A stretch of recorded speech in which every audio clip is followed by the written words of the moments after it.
Hello students, we were doing vector spaces. Theorem: the intersection of any family of vector space V over field F is a subspace of vector space over field F. Intersection of any family is given to us and we have to prove that this intersection is a subspace of vector space.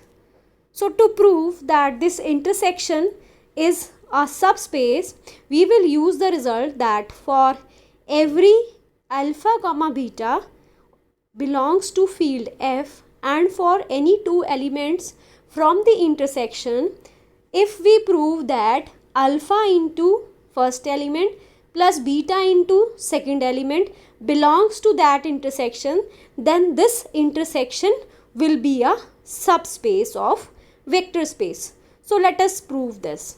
Let W1, W2 up to WR and so on be subspaces of vector space over field F. Let W is equal to arbitrary intersection. We don't know how many elements are there, so it is intersection of WR be the intersection of family of subspaces of vector space over field F.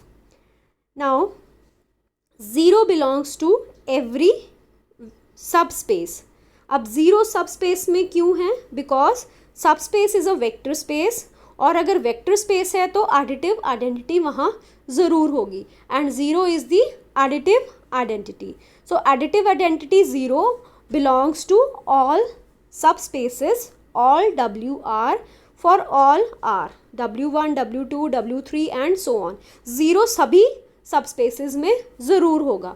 तो अगर 0 सभी में है तो 0 उनकी intersection में भी होगा, कॉमन एलिमेंट है सबका. So this implies 0 belongs to the intersection WR. So therefore W is not phi. Since W is not equal to phi, so therefore let us take two elements U comma V belongs to WR. किसी WR में से हमने ले लिए दो elements. ठीक है, कोई भी WR रैंडम हमने उठाया है R for some R. Let AB belongs to field F. Since WR is a subspace of vector space for all R, जितने भी आपके पास सबस्पेसेस हैं W1, W2, W3, जितने भी आपको सबसेट्स दिए हुए हैं वेक्टर स्पेस के, वो सारे क्या हैं? सबस्पेसेस हैं. Therefore we have A into U plus B into V belongs to WR for all R. अगर आप दो एलिमेंट WR में से लेते हो और AB फील्ड में से ले रहे हो और WR सबस्पेस है, therefore we have AU plus B times V also belongs to WR for all R. Clear? अब यहीं से अगर हम आगे चले तो अगर आपने ये प्रूव कर दिया कि AU प्लस BV जो है एलिमेंट वो WR में है for all R. For all R means W1 में भी है, W2 में भी है, W3 में भी है, W4 में भी है एंड सो ऑन. तो ये इंटरसेक्शन में आ जाएगा और अगर ये इंटरसेक्शन में आ जाता है तो आपका रिजल्ट प्रूव हो गया. सो यही हम आगे करेंगे. So let us take now AB belongs to field and U will be the two elements of intersection and we have to prove that A times U plus B times V also belong to intersection. Since अभी हमने किया for AB belongs to F and UV belongs to WR for all R, we have this element A times U plus B times V also belongs to WR for all R. Reason? Because WR is a subspace for all R. ये आपको given है. So therefore अगर AU plus BV सारे WRs में चला गया तो वो इंटरसेक्शन में चला गया और A times U plus B times U अगर इंटरसेक्शन में चला गया तो इंटरसेक्शन क्या हो जाएगा?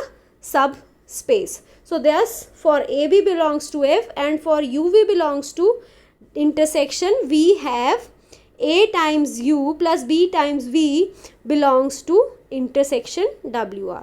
So therefore intersection, arbitrary intersection of subspaces is again a subspace of vector space V over field F.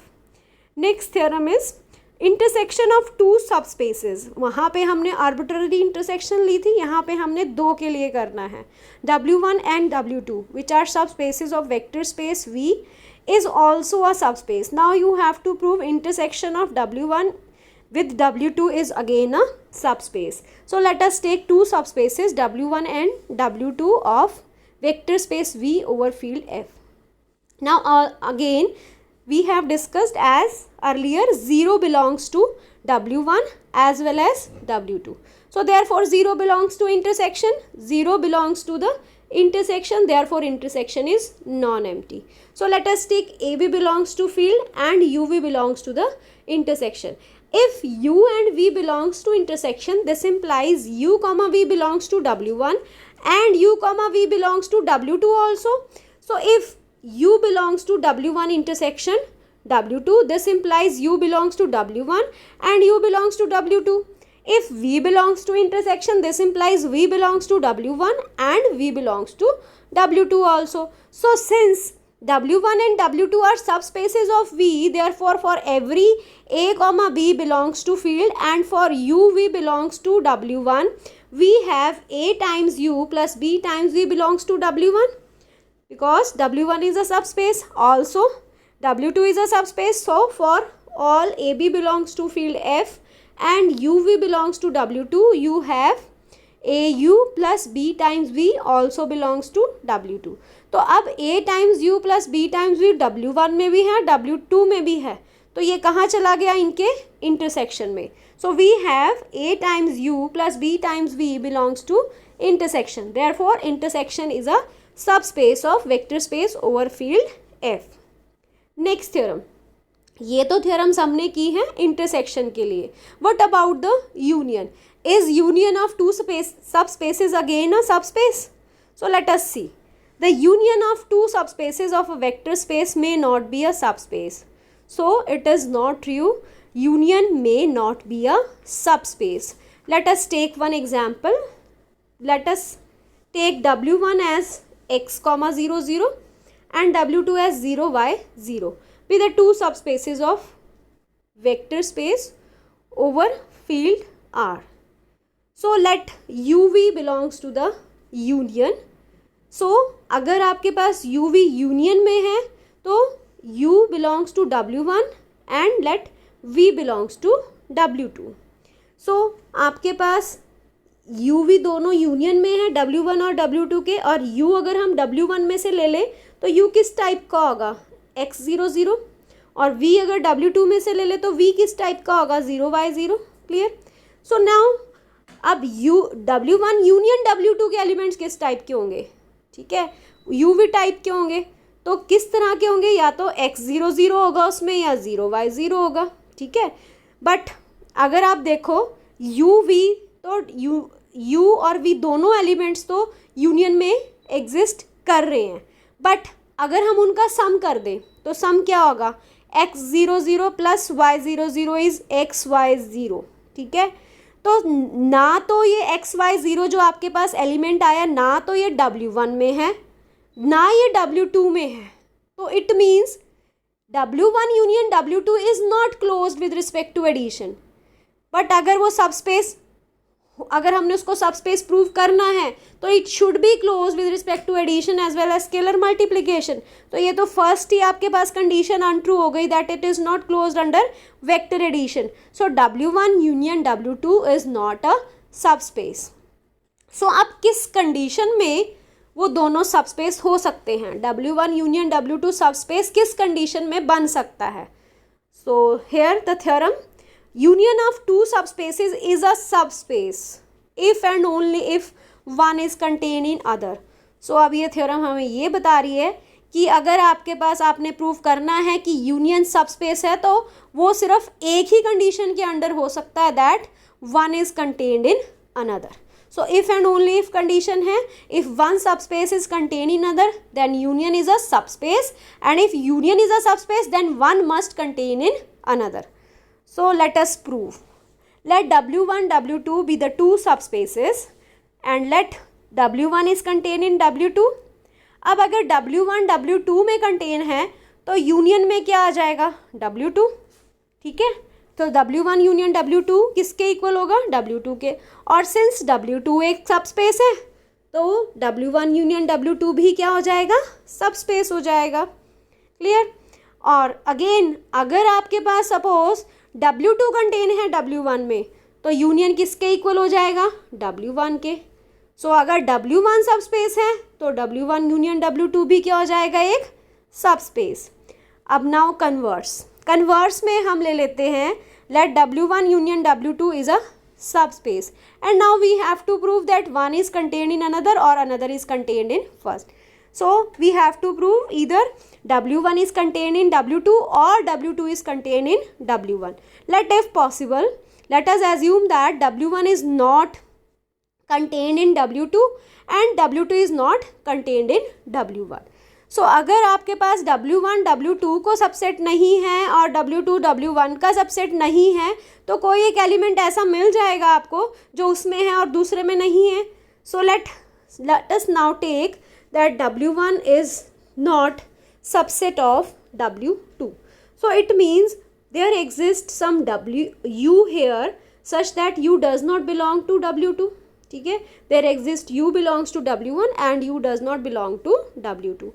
And if W2 is not subset of W1, so there must exist some element in W2, let us say V, such that V belongs to W2 and V does not belong to W1.